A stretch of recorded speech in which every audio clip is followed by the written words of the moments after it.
There was once another version of Star Wars, not the one shown in theaters, not the one released on DVD, but the one locked away inside Lucasfilm's vault. What you know is merely the audience-approved cut. The full story. It was never allowed to see the light of day. For 4 decades, dozens of crucial scenes have been sitting in the dark. A close friend of Luke's, once his greatest source of motivation, erased as if he never existed. A quiet dinner in the Lars household. A tiny moment that echoed like a final farewell to childhood, cut without hesitation. The frigid Tatooine nights, where the desert rang like metal, showing Luke not as a chosen one, but as a lonely boy wrestling with unseen shadows. And even a command from Vader, powerful enough to turn a planet into dust, discarded simply for being too cold. And today, we're opening that door that's been locked for 40 years. These are the 9 most astonishing deleted scenes from A New Hope moments, that if they had remained, might have painted the entire galaxy in a completely different light. Biggs, Darklighter, the brother-in-arms erased from Star Wars memory. Look who's talking. You've been hanging around the Starfleet so long you've been sounding like my uncle. You know, you're getting a little soft in the city. In the very first film, the one that launched an empire of its own, an important character was completely erased. Someone who used to be a source of inspiration, a reason, and Luke Skywalker's very first loss. His name was Biggs Darklighter, and the scene about him was hidden in the archives for nearly 40 years. In the theatrical cut, we first meet Luke while he's cleaning a droid and complaining about chores. But in the uncut original version, Luke is an angry, lonely teenager desperate to escape Tatooine. He rushes to Tosche Station where young people hang out gossiping about the war. There, Luke reunites with Biggs, his childhood best friend, freshly graduated from the Imperial Flight Academy. The scene lasts almost 5 minutes, under the blazing suns and desert wind. Biggs reveals he plans to desert the Empire and join the Rebel Alliance. There is a rebellion, Luke, and I'm going to join it. For Luke, it's the first spark of real hope. He's no longer just dreaming, he has a reason to believe. But George Lucas cut the scene, saying it slowed the opening and delayed the audience's first encounter with Leia and Darth Vader. The cost.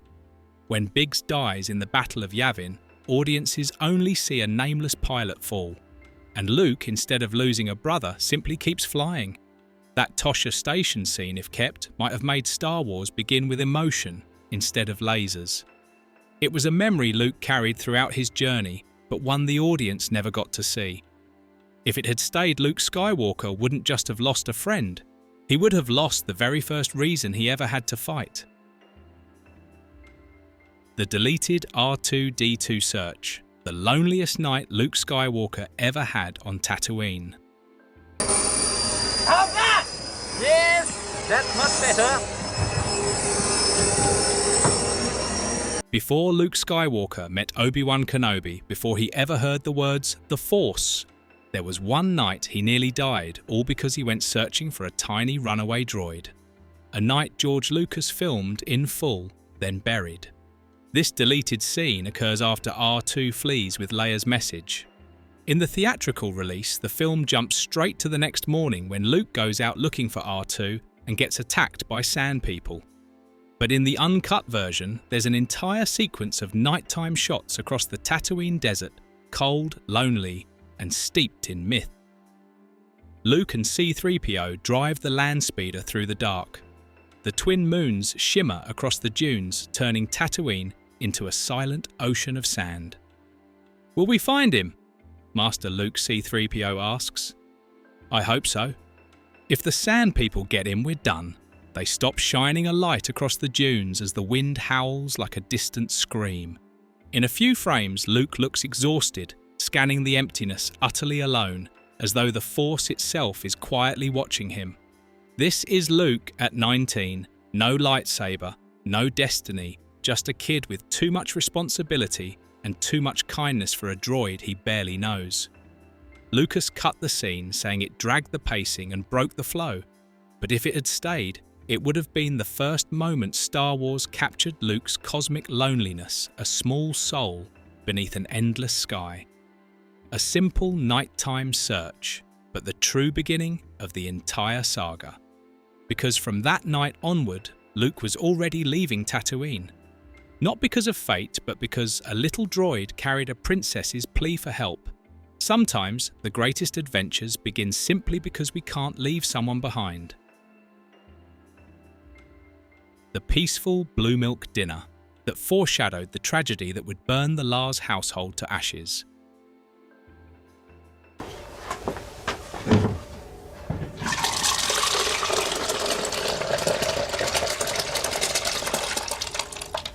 Before the war arrived, before blazing starfighters cast their shadows across the desert, there was an ordinary dinner.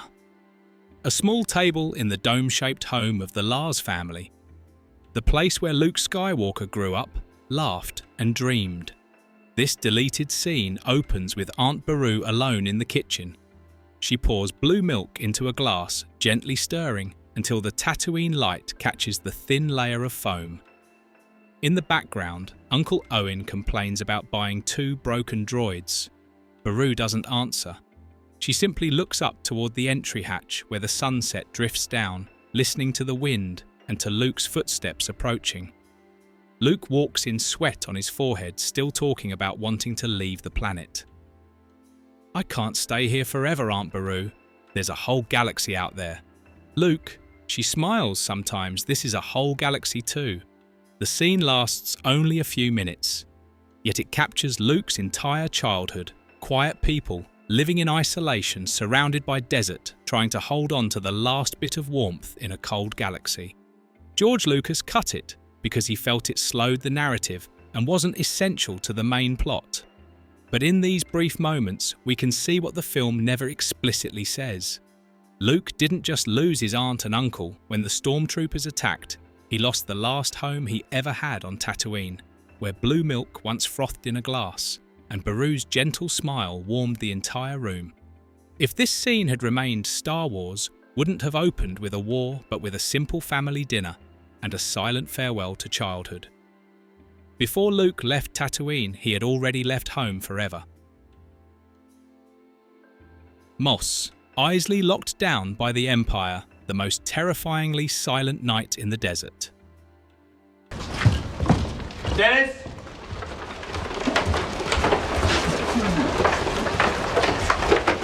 Before Han Solo fired his first shot in the cantina, Mos Eisley had another nighter night so eerily quiet it was chilling when the Empire swept through every street. In the theatrical cut, we only see a few stormtroopers asking about droids. But in the uncut original, the scene lasts nearly 4 minutes, a sequence of cold, unsettling images that George Lucas later described as too real, too human. Dozens of stormtroopers spread out across Mos Eisley's market. They search every house, drag droids out of dark corners and check serial numbers. The footage is lit with natural desert light and reflections from white armour, creating an atmosphere both harsh and emotionless. One moment shows an alien child running only to be stopped at blaster point because he's holding a toy droid. No music, no dialogue. Only radio chatter mixed with clipped commands, search for all R2 units. No droid leaves this sector. According to the editing team, Lucas originally wanted to keep the scene to show the Empire's total control, giving context to Luke's later decision to leave Tatooine.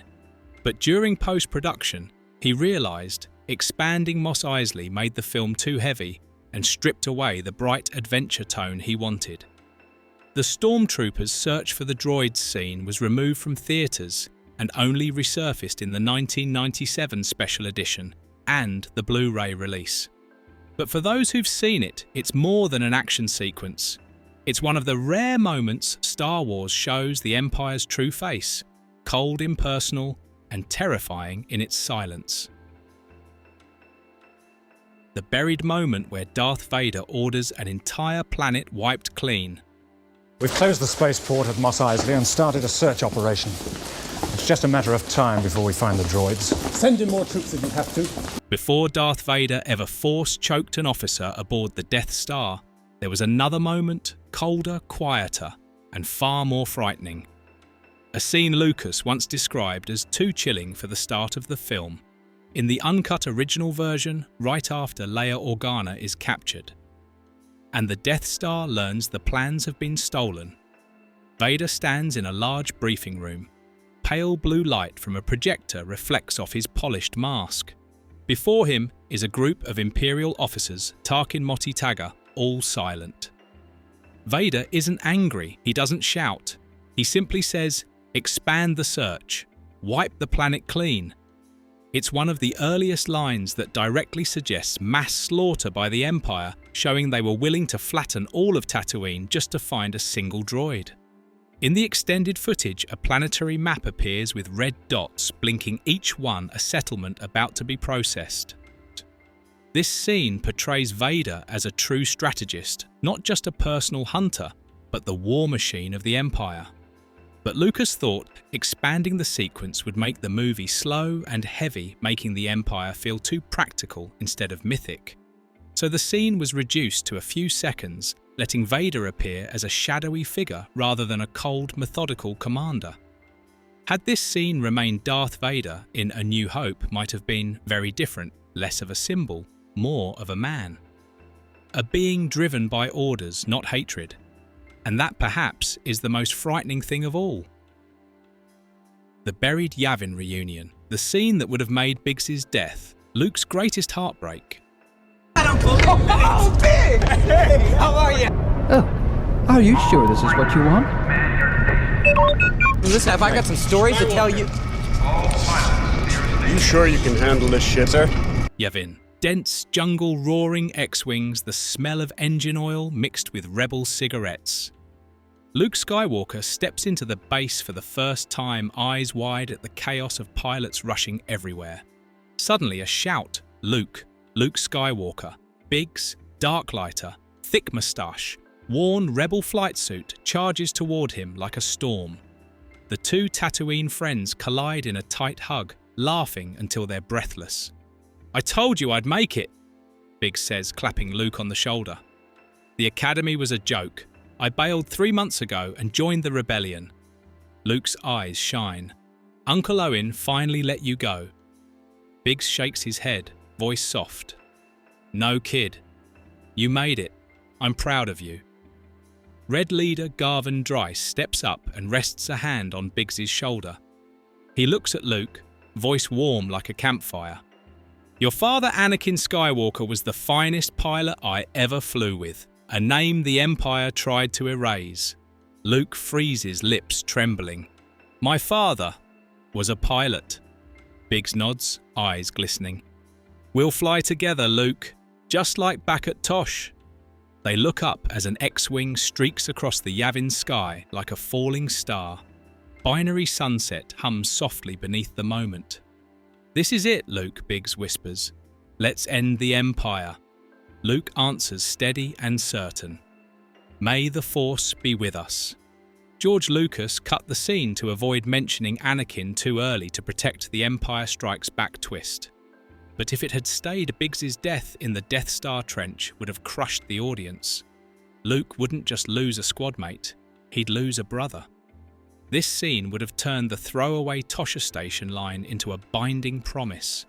Biggs wouldn't be just another pilot, he'd be the last flicker of Luke's youth on the sands of Tatooine. Greedo, threatening Han Solo. The reshot blaster moment that split the fandom in half. Yes, I bet you have.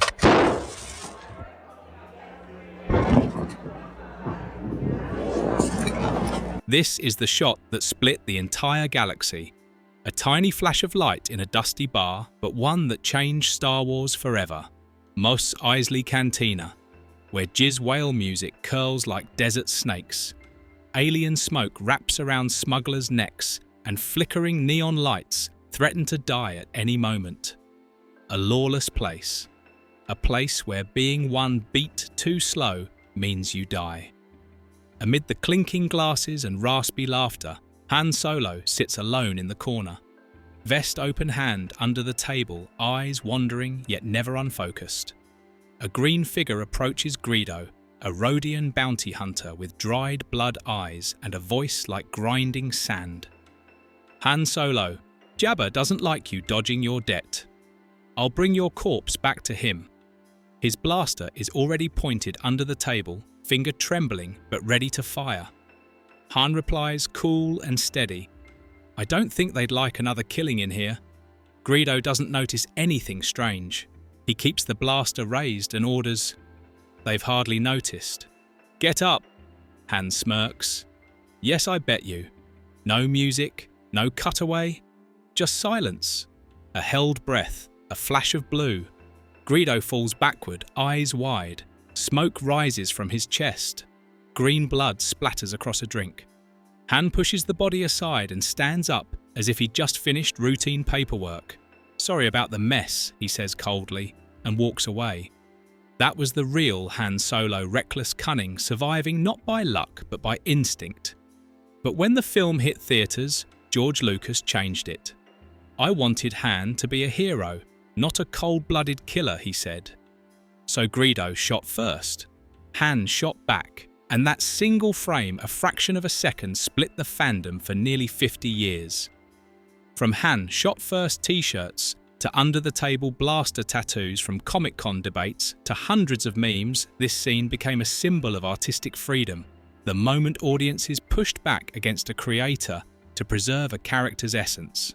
If the original cut had stayed Han Solo, wouldn't just be Star Wars' first anti-hero, he'd stand as proof that in Mos Eisley, the one who shoots first isn't evil, it's the one who's still alive. Tosche Station, where Luke Skywalker's first dream was shut down. Come on, shape it up, you guys! Hey! I didn't know you were back! In the movie, we hear Luke yell, "But I was going into Tosche Station to pick up some power converters." That line echoes at the very beginning of A New Hope and is never mentioned again. But in the original cut, Luke actually goes to Tosche Station, and there in the scorching sands and dry winds, he reunites with his closest friend, Biggs Darklighter. The scene opens inside a dusty repair hangar, a storage shed converted into a mechanic's workshop, sparks cracking from welding tools. Luke walks in, eyes lighting up when he sees Biggs after months apart. They hug, swap small talk and joke like brothers. But beneath the laughter, there's a quiet distance Biggs has already left Tatooine behind, while Luke is still the dreamer who has never gone anywhere. One of Biggs's friends jokes that the Emperor would never care about a dried-up ball of sand like this planet. Luke laughs, but his gaze lingers for a moment as if sensing something bigger coming. It is the very first time Star Wars plants the seed of something the audience didn't yet know, Palpatine. A name never spoken, a shadow not yet formed. Tosche Station isn't just a reunion scene, it's the first omen of the galaxy's downfall. It shows how ordinary citizens in the Empire view their world, indifferent, believing the Emperor won't do anything. Only later in The Empire Strikes Back, Return of the Jedi, and eventually The Rise of Skywalker do audiences realise that this apathy is exactly what allowed evil to grow. George Lucas cut the scene because he feared it slowed the opening. But in those few short minutes, we see everything, friendship, youth, and the beginning of darkness. If Luke hadn't left Tatooine, he might still be sitting in Tosche Station, laughing and believing the Emperor would never notice him. Anchorhead Cantina, the place where Luke almost got caught long before Mos Eisley.